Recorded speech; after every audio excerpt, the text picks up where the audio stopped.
আসসালামু আলাইকুম। আজকে কথা বলতে চাচ্ছি নাজমুল হোসেন শান্তকে নিয়ে। বাংলাদেশের বর্তমান টেস্ট দলের ক্যাপ্টেন, বাংলাদেশের সবথেকে সমালোচিত ক্রিকেটার। তাকে বিভিন্ন ধরনের নাম দেওয়া হচ্ছে, কোটাধারী প্লেয়ার, লর্ড অ্যাসোসিয়েশনের সভাপতি, এটসেট্রা। বাট আপনি দিন শেষে দেখেন বাংলাদেশের সবথেকে বড় পারফর্মার এখন নাজমুল হোসেন শান্তই।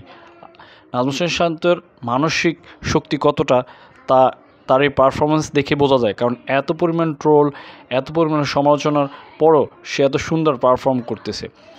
বাংলাদেশ ক্রিকেট টিম সবথেকে বেশি ইনভেস্টমেন্ট করেছে নাজমুল হোসেন শান্তর পিছনে, অনেক সময় দিয়েছে। আজ নাজমুল হোসেন শান্ত নাজমুল হোসেন শান্ত পরিণত হয়েছে এবং একই সাথে সে কিছু রেকর্ডও করেছে।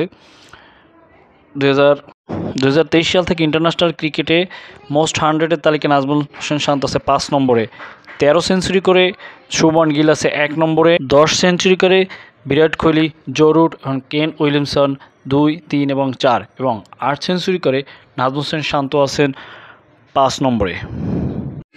একই সাথে আরও একটি রেকর্ড করেছে নাজমুল হোসেন শান্ত, তা হলো এক টেস্টে বোথ ইনিংসে ক্যাপ্টেন হিসেবে সেঞ্চুরি করেছে এমন প্লেয়ার আছেন নাজমুল সহ 16 জন, যে লিস্টে আছে বিরাট কোহলি, ইনজামামুল হক, রিকি পন্টিং, মাইকেল ভনের মতন লিজেন্ড ক্রিকেটার। নাজমুল হোসেন শান্ত বাংলাদেশের ক্রিকেট বড় সম্পদ, যে সম্পদকে বাংলাদেশ ক্রিকেট বোর্ডের উচিত যথাযথ কাজে লাগানো, এবং আমরা যারা বাংলাদেশের ক্রিকেট প্রেমী আছি তাদের উচিত গঠনমূলক সমালোচনা করা, নাজমুল হোসেনের পারফরমেন্স নিয়ে সমালোচনা করা, তার ব্যক্তিগত জীবনকে নিয়ে সমালোচনা না করা। তাতে নাজমুল হোসেন শান্ত এবং তার পরিবার এবং দেশের ক্রিকেট উপকৃত হবে। যত খেলা আছে বাংলাদেশে ভালো খেলবে, শুভকামনা নাজমুল হোসেন শান্তর জন্য, শুভকামনা বাংলাদেশ ক্রিকেটের জন্য। ধন্যবাদ।